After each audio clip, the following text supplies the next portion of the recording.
Hi hello guys, welcome back to our channel. ಎಲ್ಲರೂ ಹೇಗಿದ್ದೀರಾ? ನಾವಂತೂ ಸೂಪರ್ ಆಗಿದ್ದೀವಿ. ನೀವು ಚೆನ್ನಾಗಿದ್ದೀರಾ ಅಂತ ಭಾವಿಸ್ತೀನಿ. ಗೈಸ್, ನೈಟ್ ಬಂದ್ವಿ ಊರಿಂದ. ತುಂಬಾ ಟಯರ್ಡ್ ಆಗಿತ್ತು ಗೈಸ್, ಅದಕ್ಕೆ ವ್ಲಾಗ್ ಮಾಡೋಕ್ಕಾಗಿರ್ಲಿಲ್ಲ. ನೈಟ್ ಬಂದು ರೆಸ್ಟ್ ಮಾಡಿ ಇವಾಗ ಎದ್ದು ಸ್ವಲ್ಪ ಏನಾದರೂ ಅಡುಗೆ ಮಾಡೋಣ ಅಂತ ಹೇಳಿ ಮಾಡ್ತಾ ಇದ್ದೀನಿ. ನಮ್ಮನೆಯವರು ಬೆಳಿಗ್ಗೆನೆ ಹಾಗೆ ಬಂದ ತಕ್ಷಣ ಫ್ರೆಶ್ ಅಪ್ ಆಗ್ಬಿಟ್ಟು ಹಂಗೆ ಡ್ಯೂಟಿಗೆ ಹೋಗ್ಬಿಟ್ರು. ಅವ್ರಿಗಿನ್ನ ಎಷ್ಟು ಟಯರ್ಡ್ ಆಗಿದೆಯೋ ಗೊತ್ತಿಲ್ಲ. ಯಾಕೆಂದ್ರೆ ನೈಟ್ ಎಲ್ಲ ನಿದ್ದೆ ಕಟ್ಟಿದ್ರೆ ಯಾರಿಗೆ ಟೈರ್ಡ್ ಆಗಲ್ಲ ಹೇಳಿ. ನಮ್ಮ ಚಿಕ್ಕಪ್ಪ ಅಪರೂಪಕ್ಕೆ ನಾಟಕ ಆಡ್ತಿದ್ರು. ನೆಕ್ಸ್ಟ್ ಆಡ್ತಾರೋ ಇಲ್ವೋ ಗೊತ್ತಿಲ್ಲ ಅಂತ ಹೇಳಿ ಪ್ರತಿಯೊಬ್ರು ನಮ್ಮ ರಿಲೇಟಿವ್ಸ್ ಎಲ್ರೂ ಎದ್ದಿದ್ದು ಬೆಳಿಗ್ಗೆ ಆಗೋವರೆಗೂ ಡ್ರಾಮಾ ಕಂಪ್ಲೀಟ್ ಆಗೋವರೆಗೂ ನೋಡಿದ್ವಿ. ಸಿಕ್ಕಾಪಟ್ಟೆ ಅಂತ ಸಖತ್ತಾಗಿ ಎಂಜಾಯ್ ಮಾಡಿದ್ವಿ ಗೈಸ್. ನಾವಂತೂ ಇದ್ದಿದ್ದು 2 ದಿನ ಊರಲ್ಲಿ.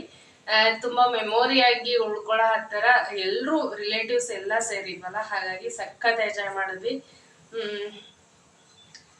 ಮತ್ತೆ ಹೇಗಿತ್ತು ವ್ಲಾಗ್?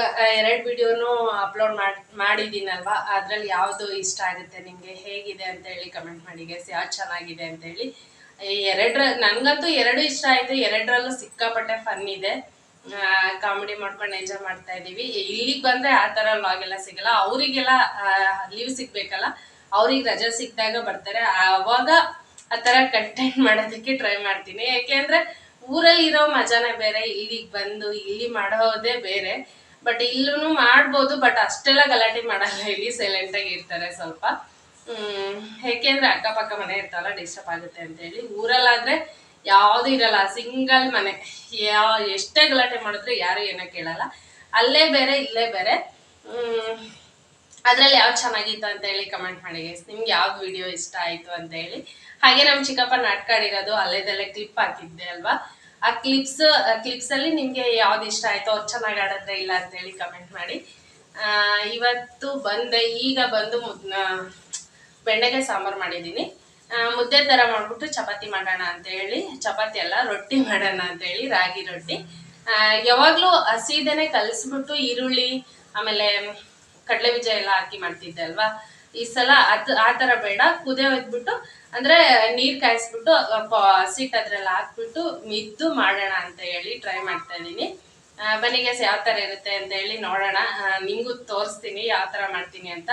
ಫಸ್ಟ್ ಟೈಮ್ ನಾನು ಮಾಡ್ತಾ ಇರೋದು, ಚೆನ್ನಾಗಿ ಬರುತ್ತೆ ಅಂತ ಅನ್ಕೊಂಡಿದೀನಿ. ಬನ್ನಿ ಮಾಡೋಣ ಗೈಸ್. ನೀರ್ ಕಾಯಿಸ್ತಾ ಇದೀನಿ ನೋಡಿ, ಮಳ್ತಾ ಇದೆ ನೀರು. ಇದ್ರಲ್ಲೇನೋ ಉಪ್ಪು ಹಾಕಿದ್ದೆ ಆಲ್ರೆಡಿ. ಒಂದ್ ಸ್ವಲ್ಪ ತುಪ್ಪ ಹಾಕೋಣ ಅನ್ಕೊಂಡಿದೀನಿ ಗೈಸ್. ಯಾಕೆಂದ್ರೆ ಅಂಟ್ಕೊಳ್ಳಲ್ಲ ಒಂದಕ್ಕೊಂದು. ಅಂದ್ರೆ ನೀಟಾಗಿ ಕೈಗೆ ಅಂಟ್ಕೊಂಡಂಗೆ ಚೆನ್ನಾಗಿರುತ್ತೆ ಅಂತ ಹೇಳಿ ತುಪ್ಪ ಹಾಕೋಣ ಅಂತ ಇದ್ದೀನಿ ಸ್ವಲ್ಪ. ಇದು ತುಪ್ಪ ನೋಡಿ ನಮ್ಮ ಅಜ್ಜಿನೇ ಕಾಯಿಸಿದ್ದು, ಒರಿಜಿನಲ್ ತುಪ್ಪ, ಎಮ್ಮೆದು. ಊರಲ್ಲೇ ಕಾಯಿಸಿರೋದೇ ಇತ್ತು, ಅದನ್ನೇ ತಂದಿದ್ದೆ. ಸ್ವಲ್ಪ ಚೆನ್ನಾಗಿರುತ್ತೆ ಅಂತ ಹೇಳಿ ನಾನು ಇದರಲ್ಲಿ ತುಪ್ಪ ಹಾಕ್ತಾ ಇದ್ದೀನಿ. ಗಟ್ಟಿ ಆಗಿದೆ ಗೈಸ್. ಇದು ಬಿಸಿ ಮಾಡ್ಕೊತೀವಿ ಯಾವಾಗಾದ್ರೂ ಬೇಕು ಅಂದಾಗ ಅಷ್ಟೇನೆ. ಇನ್ನು ಹಾಗೆ ಇದಕ್ಕೆ ಬೆಲ್ಲ ಹಾಕ್ಬಿಟ್ಟು ಹಂಗೆ ಇಟ್ಬಿಟ್ರೆ ಚೆನ್ನಾಗಿರುತ್ತೆ, ಘಮ ಘಮ ಅಂತ. ನೋಡಿ ಎಲ್ಲ ಕರ್ಗೋಗ್ತಾ ಇದೆ ಗೈಸ್. ನೀರು ಮಳ್ತಾ ಇದೆ ನೋಡಿ, ಸ್ವಲ್ಪ ಹಾಕ್ತಾ ಇದ್ದೀನಿ. ಒಬ್ಬೊಬ್ರು ಸ್ವಲ್ಪ ಹಾಕ್ಬಿಟ್ಟು ಆಮೇಲೆ ಹಾಕ್ತಾರೆ. ನಾನೆಲ್ಲ ಜೊತೆಗೆ ಹಾಕ್ತಾ ಇದ್ದೀನಿ, ಹಾಗೆ ಕುದೀಲಿ ಅಂತ. ತುಪ್ಪ ಹಾಕಿದ್ದೆ ಅಲ್ವಾ, ಗಂಟು ಆಗಲ್ಲ ಅಂತ ಅಂದ್ಕೊಂಡಿದ್ದೀನಿ. ನೋಡೋಣ. ಒಬ್ಬೊಬ್ರು ಬಿಸಿನೀರು ಕಾಯಿಸಿ ಕೈಯಲ್ಲೇ ಕಲಿಸ್ಕೊಂತಾರೆ, ಹಂಗೂ ಚೆನ್ನಾಗಿರುತ್ತೆ.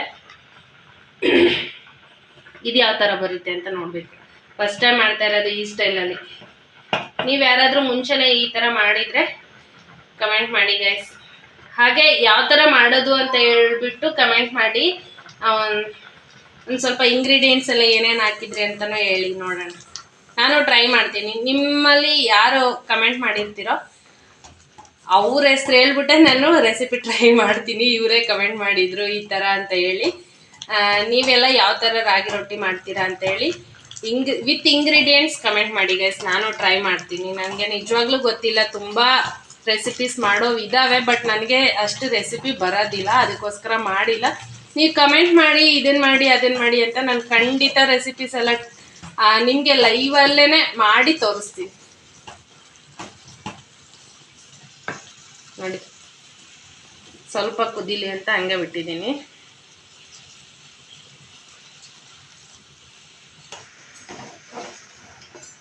ನೀಟಾಗಿ ಗಂಟಿಲ್ದಂಗೆ ತೊಳ್ಸ್ಕೋಬೇಕು ಗೈಸ್. ಇದು ಸ್ವಲ್ಪ ತೆಳ್ಳಗೆ ಇರಲಿ, ಗಟ್ಟಿ ಆಗುತ್ತೆ ಆಮೇಲೆ.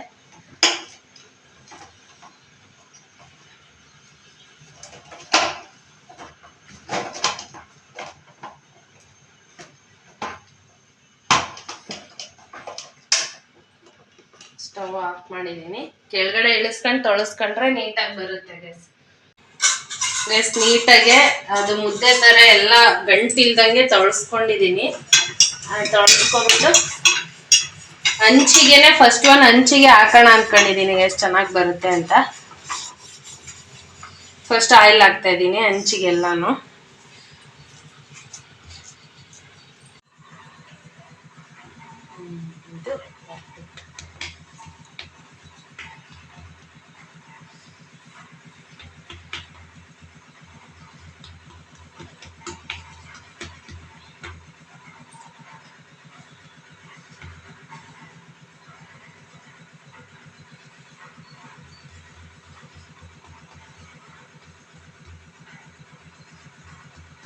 ಗೈಸ್ ನೋಡಿ, ಅದು ರಾಗಿ ಹಿಟ್ಟನ್ನ ಬಿಸಿನೀರಲ್ಲಿ ಕುದಿಸ್ಕೊಂಡು ಹಾಕೊಂಡಿರೋದಕ್ಕೆ ಒಂದು ಕಡೆನೂ ಒಡ್ಕೊಳ್ಳೋದಿಲ್ಲ. ನೀಟಾಗಿ ಸ್ಮೂತಾಗಿ ಸ್ಪ್ರೆಡ್ ಆಗ್ತಿದೆ ರೌಂಡಾಗಿ. ನಾವು ಅದೇ ಮಾಮೂಲಿ ತಣ್ಣೀರಿಂದ ಕಲಸಿದ್ದಿದ್ರೆ ಎಲ್ಲ ಕಡೆ ಒಡ್ಕೊಂಡ್ಬಿಡೋದು, ಅಷ್ಟು ನೀಟಾಗಿ ಬರ್ತಾ ಇರಲಿಲ್ಲ. ಬಿಸಿನೀರಲ್ಲಿ ಸ್ವಲ್ಪ ಕುದಿಸ್ಬಿಟ್ಟು ತೊಗೊಂಡಿರೋದಕ್ಕೆ ಎಷ್ಟು ಚೆನ್ನಾಗಿ ಎಲ್ಲ ಕಡೆ ಚೆನ್ನಾಗಿ ಸ್ಪ್ರೆಡ್ ಆಗ್ತಿದೆ ಗೈಸ್. ನಾನು ಫಸ್ಟ್ ಟೈಮ್ ಟ್ರೈ ಮಾಡ್ತಾ ಇರೋದು, ಆದ್ರೂ ತುಂಬ ಚೆನ್ನಾಗಿ ಬಂದಿದೆ. ನೋಡಿ ಎಷ್ಟು ಯಾವ ಥರ ಬರ್ತಾ ಇದೆ ಅಂತ.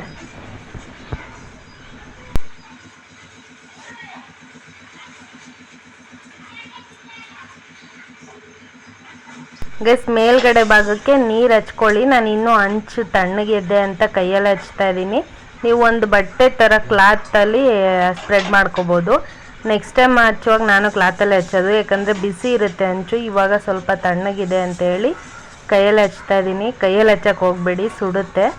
ಒಂದು ಸಾಫ್ಟ್ ಅದು ಬಟ್ಟೆ ಮಾಡ್ಕೊಂಡ್ಬಿಟ್ಟು ಎಲ್ಲ ಕಡೆ ವೈಟ್ ಕಾಣ್ದಂಗೆ ನೀಟಾಗಿ ನೀರು ಹಚ್ಕೊಳ್ಳಿ. ನೀರು ಹಚ್ಕೊಂಡ್ರೆ ಚೆನ್ನಾಗಿರುತ್ತೆ. ಆಪ್ಷನಲ್, ನಿಮಗೆ ಎಣ್ಣೆ ಬೇಕಂದ್ರೂ ಹಾಕೋಬೋದು. ನಾನು ಫಸ್ಟ್ ಟೈಮ್ ಮಾತ್ರ ಎಣ್ಣೆ ಹಚ್ಚಿದ್ದು, ಆಮೇಲೆ ಏನೂ ಇಲ್ಲ. ಹಾಗೆ ರೊಟ್ಟಿ ನಾರ್ಮಲ್ ರೊಟ್ಟಿ ಥರನೇ ಮಾಡಿದೆ, ಎಣ್ಣೆ ಏನು ಹಾಕಿರಲಿಲ್ಲ. ಹಂಚಿಗೆ ಬಿಸಿ ಮಾಡುವಾಗ ಮಾತ್ರ ಎಣ್ಣೆ ಹಚ್ಚಿದೆ ಗೈಸ್. ನೋಡಿ ಬೆಂದಿದೆ. ಬೆಂದಾಗ ಅದು ಆರಾಮಾಗಿ ಮೂವ್ ಆಗುತ್ತೆ ಎರಡು ಕಡೆ.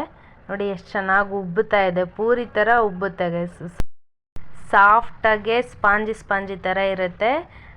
ಅಂದರೆ ಒಂಥರ ಕರುಮ್ ಅಂತ ಏನು ಅನ್ನಲ್ಲ ಗೈಸ್, ಒಂಥರ ಸಾಫ್ಟ್ ಚಪಾತಿ ತಿಂತೀವಲ್ಲ ಆ ಥರ ಇರುತ್ತೆ. ತುಂಬ ಚೆನ್ನಾಗಿತ್ತು ಗೈಸ್. ನೀವು ಟ್ರೈ ಮಾಡಿ, ರೆಸಿಪಿ ಇಷ್ಟ ಆದರೆ ನಿಮಗೆ. ನನಗಂತೂ ತುಂಬ ಇಷ್ಟ ಆಯಿತು. ನನಗೆ ಅದು ಗಟ್ಟಿ ಇರೋದು ಇಷ್ಟ, ಬಟ್ ನಮ್ಮ ಮನೆಯಲ್ಲಿ ಗಟ್ಟಿ ಇರೋದು ತಿನ್ನಲ್ಲ. ಅವರಿಗೋಸ್ಕರ ಆದರೂ ಅವಾಗವಾಗ ಈ ಥರ ಸಾಫ್ಟಾಗಿರೋದು ಮಾಡಿಕೊಡ್ಬೇಕು. ನಾನು ಒಂದು ಹಂಚ್ ಮೇಲೆ ಬಿಟ್ಬಿಡ್ತೀನಿ ಲಾಸ್ಟಿಗೆ, ಅದು ಸ್ವಲ್ಪ ಗಟ್ಟಿ ಬರುತ್ತೆ. ಕರುಮ್ ಅಂತ ತಿನ್ನೋಕ್ಕೆ ಅದು ಚೆನ್ನಾಗಿರುತ್ತೆ ಗೈಸ್. ಕೈಯಲ್ಲಿ ತಟ್ಟದೆ ಒಂದು ನೋಡೋಣ ಅಂತ ಹೇಳಿ ಲಟ್ಟಣಿಗೆ ಟ್ರೈ ಮಾಡ್ತಾ ಇದ್ದೀನಿ. ಚೆನ್ನಾಗಿ ಬರುತ್ತೆ ಅಂದ್ಕೊಂಡಿದ್ದೀನಿ ಗೈಸ್. ಹಿಂಗೆ ಒಂದೊಂದೇ ತಿಳ್ಕೊಂಡು ಕಲಿಯೋದು ಅಂದರೆ ಇದೆ ಅನಿಸುತ್ತೆ.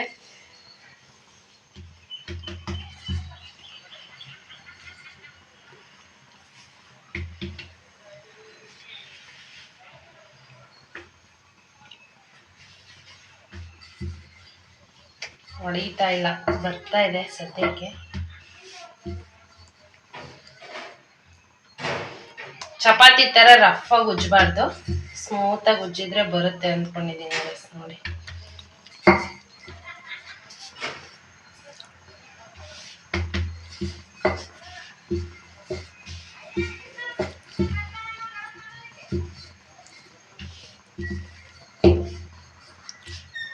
ಸಾಕಲ್ಲ,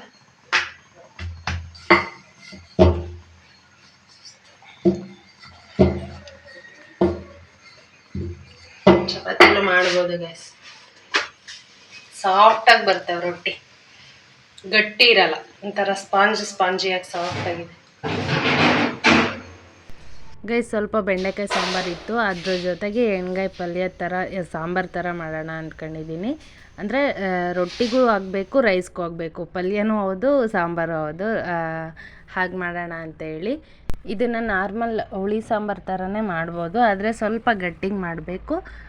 ಎಣ್ಗಾಯಿಗೆ ಅಂದರೆ ಬದನೆಕಾಯಿಗೆ ಎಲ್ಲನೂ ನಾವು ರುಬ್ಬಿಟ್ಕೊಂಡಿರ್ತೀವಲ್ಲ, ಖಾರ ಸಾಂಬಾರ ಎಲ್ಲ ಹಾಕ್ಬಿಟ್ಟು ಅದನ್ನು ಸ್ವಲ್ಪ ತುಂಬ್ಕೋಬೇಕು ಗೈಸ್. ಟೇಸ್ಟ್ ಚೆನ್ನಾಗಿ ಬರುತ್ತೆ ಎಲ್ಲನೂ ಅದರೊಳಗೆ ಬಿಟ್ಕೊಂಡು ಅಂತೇಳಿ ರೌಂಡಾಗಿ ಕಟ್ ಮಾಡ್ಕೊಂಡಿರ್ತೀವಿ ಪೀಸ್ ಥರ. ಅದು ಖಾರ ಎಲ್ಲ ತುಂಬೋದಕ್ಕೆ ಅಂತಲೇ ಅದನ್ನು ಖಾರ ಎಲ್ಲ ತುಂಬಿಕೊಂಡು ಎಣ್ಣೆಲಿ ಸ್ವಲ್ಪ ಫ್ರೈ ಮಾಡ್ಕೊಂಡು ಮಾಡೋದಷ್ಟೇ. ನಾರ್ಮಲಾಗಿ ಎಲ್ಲ ಹುಳಿ ಸಾಂಬಾರು ಯಾವ ಥರ ಮಾಡ್ತಾರೋ ಅದೇ ಥರ ತುಂಬ ಚೆನ್ನಾಗಿರುತ್ತೆ. ಇದನ್ನು ಇನ್ನೂ ಉತ್ತರ ಕರ್ನಾಟಕ ಸ್ಟೈಲಲ್ಲಿ ಎಣ್ಣೆಲೇ ಫ್ರೈ ಮಾಡ್ತಾರೆ ಗೈಸ್. ಇವರು ರುಬ್ಕೊಳ್ಳಲ್ಲ ಅದಕ್ಕೆ ಅವರೇನು. ತುಂಬ ಚೆನ್ನಾಗಿರುತ್ತೆ. ನಾನು ಒಂದೇ ಸಲ ಆ ಟೇಸ್ಟ್ ತಿಂದಿರೋದು, ಜಾಸ್ತಿ ಏನಿಲ್ಲ, ಆದರೂ ಅದು ತುಂಬ ನೆನಪಿದೆ ಗೈಸ್ ಆ ಟೇಸ್ಟ್. ಇದನ್ನು ಆ ಥರ ಏನು ಮಾಡ್ತಾಯಿಲ್ಲ, ಸಿಂಪಲ್ಲಾಗಿ ಸಾಂಬಾರು ಥರನೇ ಮನೇಲಿ ಯಾವ ಥರ ಮಾಡ್ಕೊತೀವೋ ಹುಳಿ ಸಾಂಬಾರು, ಬದನೆಕಾಯಿ ಸಾಂಬಾರು ಅಂತಾರಲ್ಲ, ನಮ್ಮ ಕಡೆ ಎಣ್ಗಾಯಿ ಸಾರು ಅಂತ ಕರೀತಾರೆ, ಒಂದೊಂದು ಕಡೆ ಎಣ್ಣೆ ಬದನೆಕಾಯಿ ಸಾರು, ಏನೇನೋ ಅವ್ರಿಗೆ ಯಾವ್ಯಾವುದು ಈಸಿ ವರ್ಡಲ್ಲಿ ಕರಿಯೋಕ್ಕೆ ಈಸಿಯಾಗಿರುತ್ತೆ ಆ ಥರ ಎಲ್ಲ ಕರೀತಾರೆ. ನಾವೆಲ್ಲ ಎಣ್ಗಾಯಿ ಸಾರು ಅಂತಲೇ ಕರೆಯೋದು. ನೋಡಿ ಈ ಥರ ಎಣ್ಣೆಲಿ ಸ್ವಲ್ಪ ಹೊತ್ತು ಫ್ರೈ ಮಾಡಿಕೊಂಡು ಆಮೇಲೆ ಖಾರ ಎಲ್ಲ ಒಯ್ದುಬಿಟ್ಟು ಕೂಡಿಸ್ಬಿಟ್ಟು ಸ್ವಲ್ಪ ಹೊತ್ತು ಕುದಿಸ್ಕೊಂಬಿಟ್ರೆ ಆಗೋಯ್ತು ಗ್ಯಾಸ್, ಸಾಂಬಾರು ರೆಡಿ ಆಗೋಗುತ್ತೆ.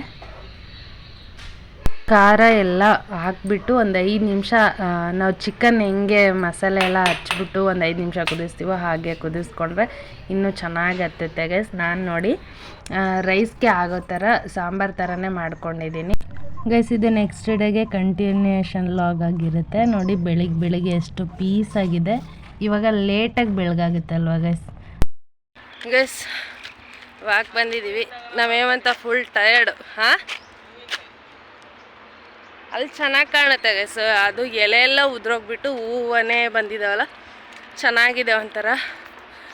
ಯಾವಾಗಲೂ ಅಲ್ಲೇ ವಾಕ್ ಮಾಡ್ತಿದ್ದೆ, ಈ ಕಡೆ ಬಂದಿರಲಿಲ್ಲ. ಇವ್ನು ನೋಡಿ ಹುಚ್ಚು ಅಂತಾರೆ ಆಡ್ತಾನೆ. ಎಷ್ಟು ಟಯರ್ಡ್ ಆಗಬೇಕೋ ಅಷ್ಟು ಟಯರ್ಡ್ ಆಗ್ತಾನೆ. ಆದರೂ ಒಂದು ಸ್ವಲ್ಪ ದೂರ ಹೋದರೆ ಸುಸ್ತಾಗ್ಬಿಡ್ತಾನೆ ಗೈಸ್. ಅಭ್ಯಾಸ ಆಗಿಲ್ಲ ಅಲ್ಲ. ಒಂದೊಂದು ದಿನ ಬರ್ತಾನೆ, ಒಂದೊಂದು ದಿನ ಬರಲ್ಲ ವಾಕಿಗೆ. ಅದಕ್ಕೆ ಅವನಿಗೆ ಇಷ್ಟೊಂದು ಟಯರ್ಡ್ ಆಗೋದು. ಹೋಗಿ ಎಕ್ಸರ್ಸೈಸ್ ಮಾಡ್ಕೊ, ಹೋಗಿ ಒಂದೆರಡು ಹೋಗೋಣ, ಇನ್ನೊಂದೆರಡು ಮಾಡು ಗೈಸ್. ಹಿಂಗೆ ಕತೆ ಹೊಡಿತಾನೆ ಗೈಸ್. ಒಂದೆರಡು ಎಕ್ಸರ್ಸೈಸ್ ಮಾಡು ಅಂದರೆ ಆವಾಗಲೇ ಮಾಡಿದೆ, ಹೋಗಿ ರನ್ ಮಾಡು ಅಂದರೆ ಆವಾಗಲೇ ಮಾಡಿದೆ. ಬರೀ ಇದೆ ನೋಡಿ, ಹಿಂಗೆ ಟೈಮ್ ವೇಸ್ಟ್ ಮಾಡಿಬಿಟ್ಟು ಹೋಗೋದು. ಟೈಮ್ ಆಯ್ತು ನೋಡಿ, ಕಾಲೇಜಿಗೆ ಟೈಮ್ ಆಯಿತು ಅನ್ನೋದು. ಚೆನ್ನಾಗಿದೆ ನೋಡಿ ಪಿಕಾಕ್. ಒರ್ಜಿನಲ್ ಅಲ್ಲ, ಡೂಪ್ಲಿಕೇಟ್, ಲೈಟಿಗೆ ಹಾಕಿದ್ದಾರೆ. ಅಣ್ಣ ಬಂದಾಗ ಬರೀ ಹಿಂಗೆ ಆಡೋದೇನು. ಒಂದೇ ಸ್ಟ್ರೆಚಿಂಗ್ ಎಕ್ಸರ್ಸೈಸ್ ಮಾಡು ನೋಡಿ. ಸ್ಟ್ರೆಚಿಂಗ್ ಎಕ್ಸರ್ಸೈಸ್ ಅಂದರೆ ಯಾವುವು ಅಂತಾನೆ. ಡಿಗ್ರಿ ಎಷ್ಟನೇ ಡಿಗ್ರಿ? ಇನ್ನೂ 1ನೇ ಡಿಗ್ರಿ. ಅಣ್ಣ ಫುಲ್ ರೆಡಿ. ಬಾಡಿ ಬಿಲ್ಡಿಂಗ್ ಮಾಡ್ತಾವನೆ ಗೈಸ್. ಆ ಕೈ ಸೇತ್ ಕಾಣವೆ, ಲೂಸೇ ಬಿಟ್ಟಿಲ್ಲ. ಕಿತ್ಕಾಡಿಗೆ ಇಕ್ಕು, ಎಲ್ಲಿಗೆ ಲೂಸ್ ಬಿಡಬೇಕು ಅಂತ. ರೈಟ್ ಯಾರೇ ಎಕ್ಸರ್ಸೈಸ್ ಮಾಡೋರು ಹಿಂಗೆಲ್ಲ ಆಡ್ತಾರೆ ಗೈಸ್. ಸೂರ್ಯ ಈ ಕಡೆ ಇದ್ರೆ ಇವನು ಈ ಕಡೆ ನಮಸ್ಕಾರ ಮಾಡ್ತಾನೆ. ನಾನು ನಮಸ್ಕಾರ ಮಾಡ್ತಿಲ್ಲ. ಮಾಡ್ತಾನೆ ನೋಡಿ ಗೈಸ್. ಹೋಗ್ಲಿ ಸೂರ್ಯ ನಮಸ್ಕಾರ ಮಾಡು ಒಂದು. ಬಗ್ಗಿ ಮಾಡ್ತಾರಲ್ಲ, ಇಲ್ಲೇ ಮನಿ ಕಮಲ್ ಯಾರು ಮನಿಕ ಮಾಡು. ಏನ್ ಸರಿಗಿಲ್ಲ, ಏನ್ ಮಾಡವ್ರೆ? ಮೊಟ್ಟೆ ಹೊಡೆದ್ರೆ ನಿನಗೇನಂತೆ, ರೋಡಲ್ಲಿ ವಾಕ್ ಮಾಡಕ್ಕೆ? ನೋಡಿ ಗೈಸ್, ಅಲ್ಲಿ ಮೊಟ್ಟೆ ಹೊಡೆದಾರಂತೆ, ಇವನಿಗೆ ನಮಸ್ಕಾರ ಮಾಡಕ್ಕೆ ಭಯ ಅಂತೆ.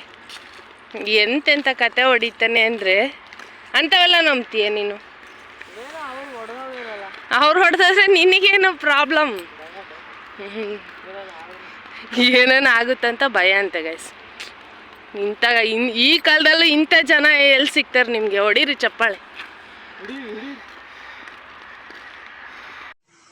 ಹೆಂಗೈತೆ ಔಟ್ಫಿಟ್? ನಿಂತ್ಕೋ ಕಾಣಲ್ಲ. ಡಬ್ಬ ಥರ ಐತೆ. ಚೆನ್ನಾಗಿದೆ. ಚೆನ್ನಾಗಿಲ್ಲ ಅಂದ್ರೆ ಬಿಚ್ಚಾಕ್ತೀಯ. ಚೆನ್ನಾಗೈತಿ ಕೆಡವು. ಹೇಳಮ್ಮ ಚೆನ್ನಾಗಿತ್ತು ಹೋಗಲ್ಲ. ದಿನ ಬಟ್ಟೆ ಒಗೆರಿಗೆ ಒಂದು ದಂಡ ಮಾಡ್ತಾನೆ ಹೋಗು. ಹೇಳು ಚೆನ್ನಾಗೈತಿ. ಸೇಮ್ ಹೆಣ್ಮಕ್ಳು ಹಿಂಗೆ ಆಡೋದು. ಬಟ್ಟೆ ಚೆನ್ನಾಗೈತಾ, ಫಿರಲ್ಲೋಲಿ ಚೆನ್ನಾಗೈತಾ, ಜಡೆ ಚೆನ್ನಾಗೈತಾ, ತಾತ ಚೆನ್ನಾಗೈತಾನ, ಅಜ್ಜಿ ಚೆನ್ನಾಗೈತಾನ. ಬರೀ ಹೆಣ್ಮಕ್ಳು ತರ ಆಡ್ತಾರೆ. ಗಂಡು ಮಕ್ಳು ಯಾವ್ದೋ ಒಂದು ಇಕ್ಕೊಂಡು ಕೈ ಸಿಕ್ಕಿದ್ ಇಕ್ಕೊಂಡು ಹೋಗ್ಬಿಡ್ತಾರೆ. ಹಂಗಲ್ಲ, ಇವನು ಫ್ಯಾಷನ್ ಮಾಡಕ್ ಹೋಗ್ತಾನೆ. ಒಂದು ಗಂಟೆ ಬರಲ್ಲ ನೋಡಿ, ಮಿರರ್ ಬಿಟ್ಟು ಅಲ್ಲೇ ಇರ್ತಾನೆ. ಅದು ಬಾಸಿದೇ ಬಾಸ್ತಾನೆ, ಹಗ್ಲಲ್ಲ ಮ್ಯಾಗ್ಲಿರೋದು ಮಾತ್ರ ಮನೆ ಕಮಲ. ಆ ಕೂದಲು ಮನೆ ಕಡಾಗ ಕಟ್ಟಿಂಗ್ ಮಾಡಿಬಿಡ್ಬೇಕು ಗೈಸ್. ನಾನೇ ಯಾರನ್ನ ಈ ಥರ ಕಟ್ಟಿಂಗ್ ಮಾಡಿಸ್ತಾರ? ಅಯ್ಯಪ್ಪ, ಡೀಸೆಂಟಾಗಿ ಇರೋಣ ಅಂಬಲ್ಲ.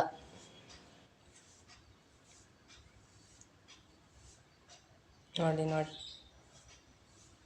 ಕುಕ್ಕಂತ ಇಲ್ಲ, ಏನ್ ಮಾಡ್ಲಿ? ಅಷ್ಟೊಂದು ಕೂರ್ಲಿ ಇದ್ರಿ ನೆಲ್ ಕೂತ್ಕೊಂತಾವ ಗೈಸ್. ನೋಡಿ ಇನ್ನೊಂದು ಸ್ಟೈಲ್ చాలా వేషాలు ఉండయిరా నీతో. అవునా? బాగున్నా? ಇನ್ನೊಂಚೂರು ಬೆಳಗಿದ್ದೀರಿ ಏನಾಡ್ತಿದ್ದೋ ನೀನು ಕಾಣೆ. ಬೆಳಗಿದ್ರೆ ನಾನು ಸುಮ್ಮನೆ ಹಿಡಿಯೋಕ್ಕಾಗ್ತಿರ್ಲಿಲ್ಲ. ಹಿಡಿಯಾಕಲ್ಲ, ಒಂದು ರೇಂಜಲ್ಲಿ ಇಷ್ಟೊತ್ತಿಗೆ ಫೇಮಸ್ ಆಗ್ಬಿಟ್ಟಿದೆ. ಒಬ್ಬ ಗಾಯ್ಸ್ ಕೇಳಿಸ್ಕೊಳ್ಳಿ, ಒಂದು ರೇಂಜಲ್ಲಂತೆ ಏನಾಗ್ತಿದ್ನೋ ಕಾಣೆ. ನೋಡಿ ಸನ್ಸ್ಕ್ರೀನು, ಅದ್ರ ಮೇಲೆ ಪಾಂಡ್ಸ್ ಫೇರ್ ಅಂಡ್ ಲವ್ಲಿ, ಅದ್ರ ಮೇಲೆ ಪೌಡ್ರ್ ಹಾಕ್ತಾನೆ. ಸನ್ಸ್ಕ್ರೀನ್ ಹಾಕ್ತಾನೆ.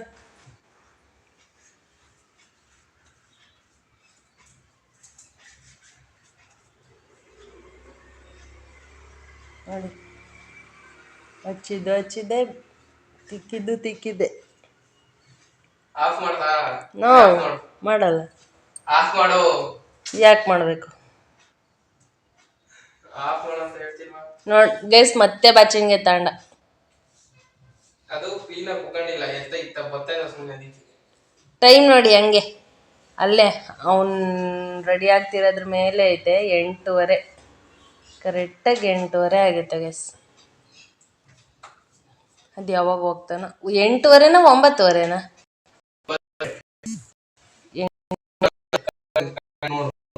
8:30 ಇಲ್ಲೇ ಇದೆ.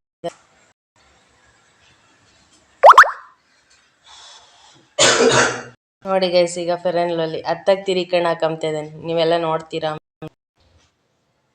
ಸನ್ಸ್ಕ್ರೀನ್ ಆಗ್ಬೇಕು ಅಷ್ಟೊಂದು ಮೇಕಪ್ ಹೇಳಿ. ನಾವು ಏನು ಹಾಕೊಳ್ಳೋದೇ ಇಲ್ಲ ಅಸಲಿ. ಸರಿ ನಾವು ನೋಡ್ತೀವಿ. ನೋಡಲ್ಲ ಪಾಪ. ಫೇರ್ ಆ್ಯಂಡ್ ಲವ್ಲಿ ಬಿಟ್ಟು ಏನು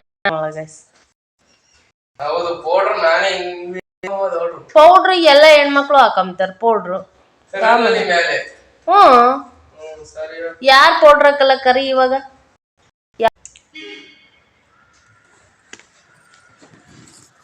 ಓಕೆ ಗೈಸ್, ಇವ್ನು ಯಾವಾಗೂ ಇದ್ದಿದ್ದೆ. ವಿಡಿಯೋ ಹಿಂಗೆ ಎಂಡ್ ಮಾಡ್ತಾ ಇದ್ದೀನಿ.